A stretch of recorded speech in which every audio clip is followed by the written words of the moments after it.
Now, your forecast first. Good evening. We have a very warm and muggy night ahead. Temperatures only dropping into the lower 70s with some scattered rain showers and thunderstorms. We have more rain in the forecast for tomorrow, and I'll have more on that ahead.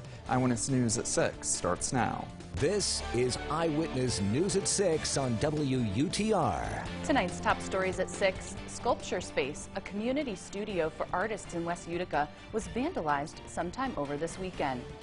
And a live look at the last Levitt Amp concert of the summer with Eyewitness News reporter Lauren Brill coming up later. Plus, Governor Hochul recently signed Dakota's law, which aims to help protect kids from lead poisoning. Capitol correspondent Jamie DeLine has that story. Good evening, and thank you for joining us tonight for Eyewitness News at 6. I'm Shelby Pei, filling in this week for Jamie Ajoulay. Sculpture Space, a community studio for artists in West Utica, has been severely vandalized over the weekend. Officials from the studio say that vandals broke into the Gates Street facility anywhere between late Friday and early Sunday morning. These photos were taken when they first entered the building, and Executive Director Tom Mantan describes the damage he discovered. Absolute devastation. It was one of the worst things I've ever seen. Spray paint everywhere. Paint on the floor, broken dishes everywhere, computers with hammer marks on the back of them and in the front of them. Bikes were stolen and disappeared, so where those went to I don't really know, but those are the things we kind of know, and what it means for who did this, I don't know. It's just, it makes no sense to me. It really absolutely makes no sense. The facility does not have surveillance cameras, and as the director says, the board and leadership has no speculation as to who is responsible for the destruction. Eyewitness News spoke with Utica Police, who say officers are currently investigating the incident and more details will be released in the coming days. The studio is just on the cusp of their annual charity art auction and launch party. The board is deciding to move forward with the event, and in addition to the regular fundraising and auction choices, there is a new giving option for the Emergency Vandalism Recovery Fund. That is a huge fundraiser. It's nearly half of our budget is raised from that one event. So we just can't not do that. So we are rushing to that finish line as fast as we possibly can. We've also started a vandalism recovery fund, and both tickets and sponsorships for the charity art auction and for the vandalism recovery fund will be found on our website at www.sculpturespace.org. The studio will continue to post updates on how the community can help on their Facebook page at Sculpture Space Inc. And as always, Eyewitness News will keep you up to date on the latest developments. And Governor Hochul recently signed Dakota's law, a new law that aims to protect kids from lead poisoning. Capitol correspondent Jamie DeLine tells us how this law came to be and what doctors will be required to do. From paint to pipes, lead has been used in a wide variety of products. If ingested, it could cause health problems, putting children especially at risk. Of course, the younger the child is, the more sensitive they are to the toxic effects of lead. Learning disabilities, and it goes up from there.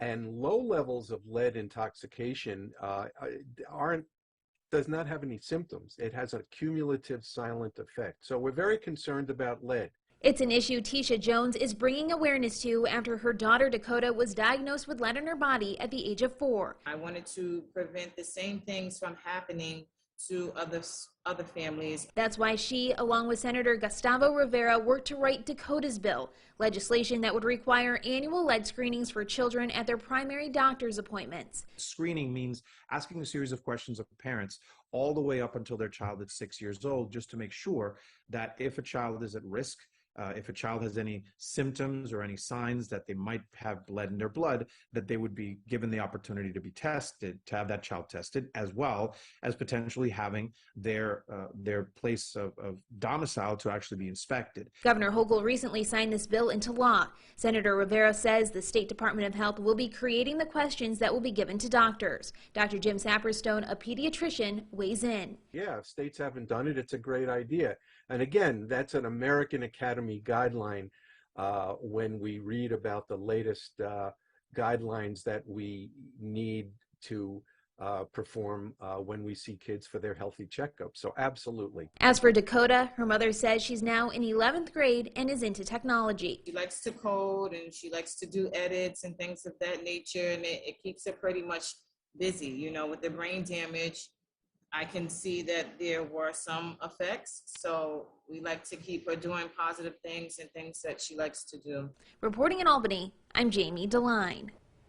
And with all this talk of back to school, we can't forget that there are still a few days left of summer. Eyewitness News reporter Lauren Brill joins us live from Copernic Park for the last Levitt AMP concert series of the summer. Lauren, how's it going? That's right, Shelby. We're closing out the summer here with the last Levitt AMP Utica of the season, and I'm joined now by the coordinator, Michelle Truitt. So, Michelle, can you tell us a little bit about how the turnout was this year? Yep, it's been absolutely amazing. At our outdoor concerts, we welcome probably 400 to 600 people. We do a crowd count every week, so thousands of people having access to free live music right here in Oneida Square. It's been an awesome season. And speaking of music, how does just the diversity of artists attract all different people from around the community? Yeah, this is the place for diversity and inclusion, whether it's on the stage or in the audience. So we have a great headliner lineup. They come from all over the country. They cover every genre, female-led, male-led. It's just been an amazing concert, and that's what we hear back mostly, is that people really love the diversity of the genres of music. So that's what we're here for. And who's the headliner tonight? Oh, tonight we have a 12-piece salsa band, S. Shawnee from Providence, Rhode Island. She'll be on at 7:30, and it is hot. It is hot outside. It's going to be hot on the stage. The whole season was hot. Well, thanks so much for joining us, Michelle. And there's food, music, games, and the headliner comes on at 7:30. So back to you, Shelby. Thanks, Lauren. It looks like it's going to be a great night. And be sure to get our CNY homepage app to stay up to date on all the latest local news. Before we go to break, here's a preview of your weather with meteorologist Dan Maslowski. Thanks, Shelby. We have some showers and thunderstorms that are going to be moving through tonight with more rain in the forecast for tomorrow. I'll break it all down for you in your local forecast next.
Yeah, I'll stretch weather.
Your Eyewitness weather forecast. Good evening, meteorologist Dan Maslowski here with your check-in on the weather. We're looking at a live shot of downtown Utica. Mostly sunny skies out there. We have a lot of blue, though it was very hot and humid throughout the day today. Temperatures started out in the lower 70s, and we managed to get into the upper 80s during the afternoon hours, even some areas hitting over 90 degrees. Now, for current conditions, we're sitting at 89 degrees here in Utica. We do have a breeze out of the south-southeast at 10 miles per hour, and our dew points points are in the upper 60s, so it is very humid outside, even in the tropical zone. And unfortunately, that's going to continue as we head into tomorrow as well, though by tomorrow evening, we have a cold front that's going to be pushing through here in central New York. That's going to be dropping those dew points down into that comfortable range, the upper 50s, as we head into the middle of the week on Wednesday, and then even more so as we hit Thursday down into the pleasant zone with those dew points in the lower 50s. Now, the reason why we've been seeing that heat and humidity is because we have a warm front pushing through here in central New York. That's also fueling some showers and thunderstorms, though as we head into the middle of the week, we're going to see that cold front moving through, which is going to bring us some more refreshing air outside. Now, taking a closer look at those rain showers and thunderstorms, we have a strong line moving through near the Oswego area right now, and you see these orange boxes. Those are all severe thunderstorm warnings, because with this, the main threat that we're seeing right now are those downpours, so quick, intense bursts of rain showers, as well as gusty winds, even up to 60 miles per hour. And this is going to be winding down just a little bit, though still on the stronger end as they move here in central New York. This is going to be within the next hour or so. We're going to see those thunderstorms moving through.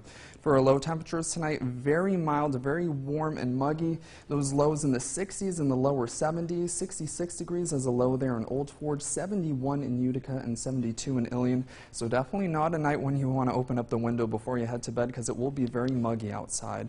Now, for those high temperatures tomorrow, we're going to be in the 70s and low to mid 80s, a little cooler there in the North Country, 77 degrees there in Old Forge, 85 in Utica, 84 in Ilion, and 81 in Cooperstown as well as Oneonta. Now, for the future cast moving it forward tonight, we'll see those showers and thunderstorms moving through, though it'll be fairly quick, and we have a couple of on and off rain showers as we head into tomorrow morning. We'll see some drier time with some sunshine peeking through during the early morning commute, though once we head into those afternoon hours, that's when we're going to start to see those showers and thunderstorms moving through around 2:30 to around 8 p.m. We could see some downpours, so some very heavy rain showers and gusty winds as well. Now, I know the Futurecast is putting this a little bit more to the south and to the east, though we could still see those thunderstorms moving through here in the Mohawk Valley. It is until the later evening hours that it's going to start to wind down with a couple of rain showers throughout the night into Wednesday morning. We still have a chance to see a couple of scattered rain showers as we head throughout the morning hours on Wednesday, though by the afternoon we're going to start to see that sunshine peeking through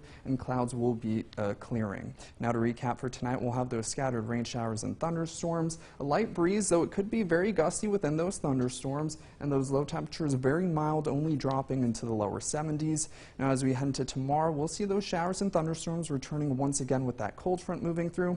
This is mainly going to be during those afternoon hours, so you won't need the umbrella during the morning, though during the afternoon you'll definitely need it. We'll also have winds out of the southwest at 10 miles per hour, though like I said before, within those thunderstorms we could see some more gusty winds. We'll also have those high temperatures reaching the mid 80s here in the Mohawk Valley.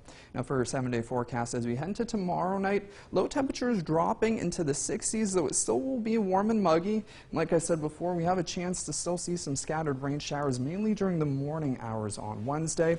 Now, as we head into Thursday, we're going to see those temperatures dropping into the lower 70s for highs. So mostly throughout the day, we're going to be seeing those temperatures in the 60s on Thursday. So just a little bit of a taste of fall with partly cloudy skies there. Now, as we head into the weekend, on Friday and Saturday, we will see those temperatures getting back into the 80s, though plenty of sunshine, so drier weather expected there. Looks like we could get close to 90 degrees again on Saturday, high temperature at 87, so it will be more on the warm and humid side, though. We'll see those temperatures dropping as we head towards the end of the weekend on Sunday. Mix of clouds and sunshine there with temperatures back into the 70s. Then we get into the 80s again at the end of the 7-day forecast to start off next week on Monday with a mix of clouds and sunshine expected there. Thanks, Dan. Summer does fly by, doesn't it? I know. We're already getting close to September, so it definitely flies by fast, though I'm ready for fall. Yeah, me too. Here's a look at what's coming up tonight on News Nation. Tonight on Dan Abrams Live on News Nation. So many pundits and legal analysts seem convinced Donald Trump will now be indicted. But there was no indictment following the classified documents previously recovered this year. I say hold your horses for some straight, sober, unbiased analysis of what could be coming. Join us. That's tonight on Dan Abrams Live. Now here's Ashley with a look at Banfield. Thanks, Dan. Tonight on Banfield, Sly Stallone was there, so was Vanilla Ice. But how many others were in and out of Mar-a-Lago with top-secret documents in the pool room, and how many might have been spies? Plus, 25 years after Paducah, Kentucky, the school shooter is up for parole. The girl he left in a wheelchair has some thoughts on that. She's on Banfield. Catch News Nation every night beginning at 7 o'clock on these local stations. We'll be right back.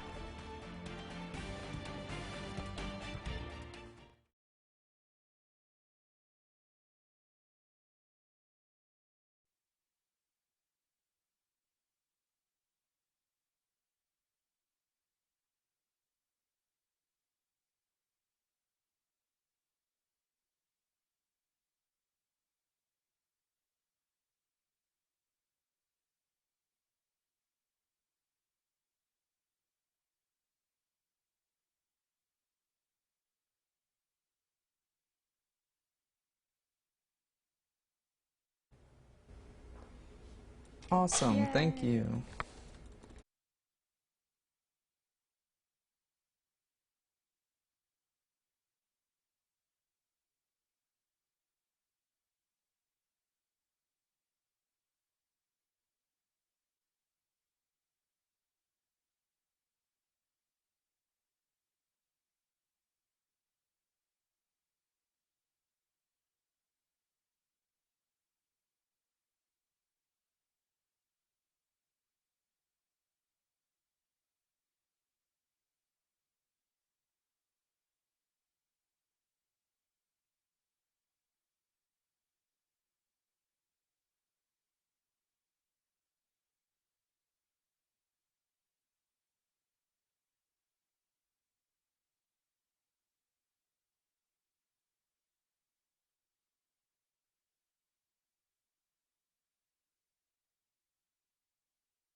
You're watching Eyewitness News at 6 on WUTR. State agencies and advocates addressing the opioid epidemic today. The state's Opioid Settlement Fund Board met with the Office of Addiction Services in support to discuss how funds from opioid lawsuits should be used. Capitol correspondent Emil Taligi has the details. You know, what I'm concerned about with the Opioid Advisory Council is them pumping more money into a failing system. Alexis Plouffe lost her son to a heroin overdose in 2014. Plouffe is executive director of Truth Farm, an organization that raises awareness and advocates policy change. She says she hasn't seen any good solutions from the board, even with new funds. Plouffe and other members of the public joined the advisory board meeting holding handcrafted tomb signs with names of loved ones lost to addiction. Dr. Chinazo Cunningham is commissioner of OASIS. She says the board will come up with a recommendation report for the state legislature and the governor in November, which will be used in the budget-making process for next year. So what we've heard a lot from the board is issues around harm reduction, so really focusing on reducing harms, keeping people alive, and expanding those services. Some of the things include naloxone, some of those include outreach and meeting people where they are, some of that includes fentanyl test strips. Commissioner Cunningham says the board has also talked about issues like helping those who have substance abuse and mental health issues, which is why they're working with the Office of Mental Health. Plouffe says she'd like to see a program that doesn't operate using the punishment system, where those in recovery are reported to CPS, parole, or probation. One of the things that I think that people should notice is the fact that enrollment in treatment programs has not increased at all, while overdose fatalities continue to increase. And what that should tell us is that our treatment programs are not welcoming to the people who need the assistance and the help. In Albany, Emil Taligi. And NASA was forced to delay the launch of its moon rocket after some technical issues. But the highly anticipated flight is still expected to happen eventually. Hannah Brandt explains what comes next. Launch Director Charlie Blackwell-Thompson has called a scrub. The mission to take astronauts back to the moon hit a snag on Monday. We don't launch until it's right. Issues with fuel leaks and engine cooling kept the Artemis rocket on the ground, at least for now. You know, this is just part of the space business, and it's part of particularly a test flight. Engineers are working on fixing the rocket, and they plan to try the launch again soon, potentially as early as Friday. They're going to work it, they'll get to the bottom of it, they'll get it fixed, and then we'll fly. Vice President Kamala Harris was there for the planned launch, and she says despite the delay, she's excited about the project and what it could accomplish in the future. This is with the goal of humans being able to live and work on the moon, and with the next step being to travel to Mars. If NASA can successfully launch this test flight, the next step will be getting astronauts on board a flight around the moon. Then, they hope to send astronauts on a third mission to land on the moon in 2025. In Washington, I'm Hannah Brandt. And in some lighter news, if your morning commute takes you across North Genesee Street, you may have encountered the occasional jam up at the intersection of North Genesee and Wurz Ave due to cars lined up at the drive-through window of Dunkin' Donuts. Well, the signs are up, and it won't be long before the North Genny Coffee Wars begin. Starbucks is only days away from the opening of their latest shop, a standalone structure next door to the Fairfield Inn. Starbucks is the world's largest coffee house chain, with their first local presence located inside Barnes & Noble bookstore in Consumer Square in New Hartford. A year ago, they opened a cafe elsewhere in Consumer Square, but this will be the first Starbucks in Utica. So, in the battle of the drive-thrus, you will get a choice. And of course, there's always a third option on the other side of the bridge, Utica coffee. And still to come on Eyewitness News at 6, a look at local sports with Sports Director Brennan Miller.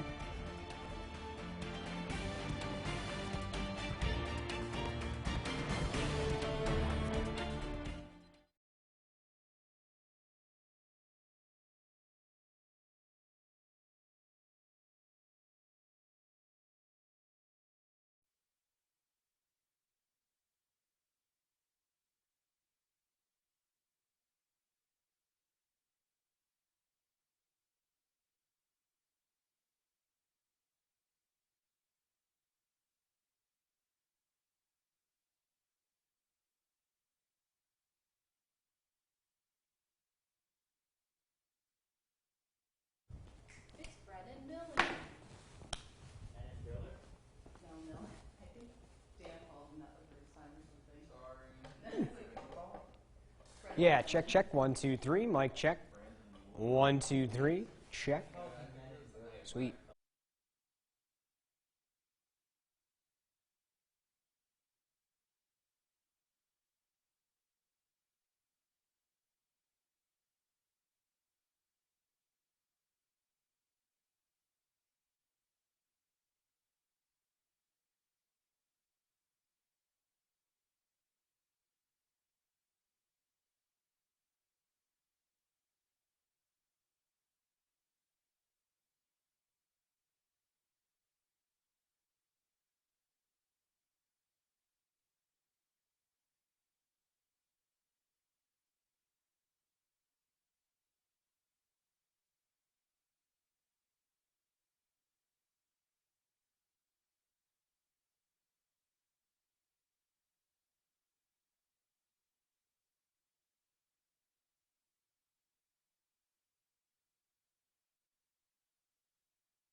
Eyewitness Sports right now. Good evening. I'm Brendan Miller with Eyewitness Sports.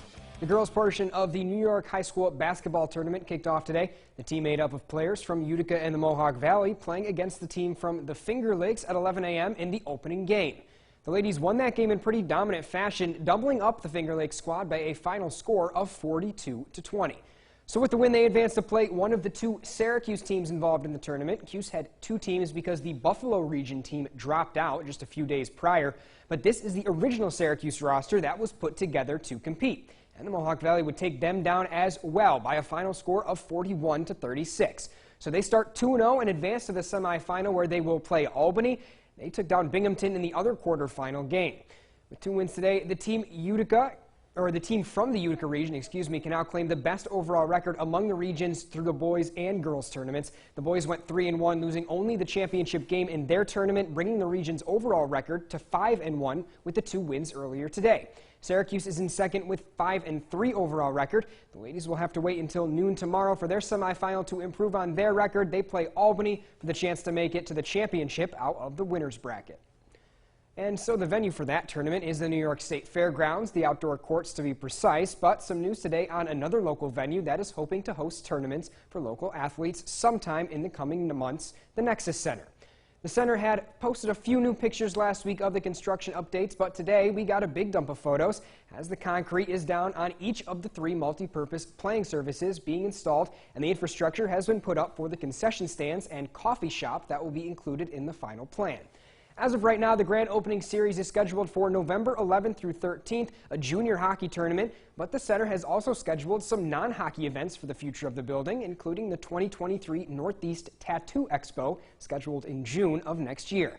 The plan for the center is to be home of the Utica women's ice hockey team and the Utica Junior Comets in the near future, with luxury boxes, over 25 locker rooms, commercial office space, and college classrooms, among other amenities, being built in the over 169,000 square foot space. For now, that's all for sports. Check out seeingmyhomepage.com for your top sports stories. We'll close out the broadcast after the break.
Oh, this one's gonna be.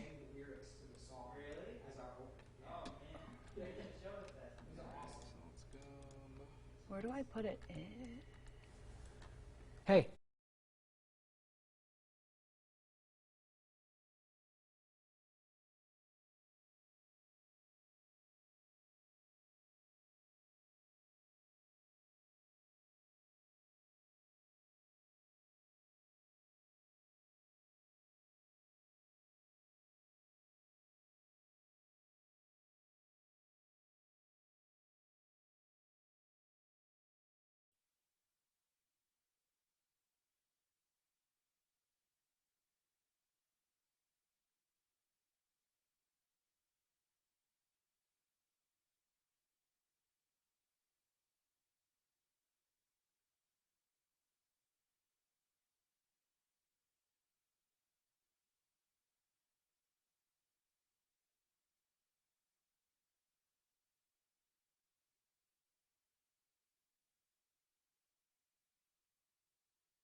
Eyewitness News continues on WUTR.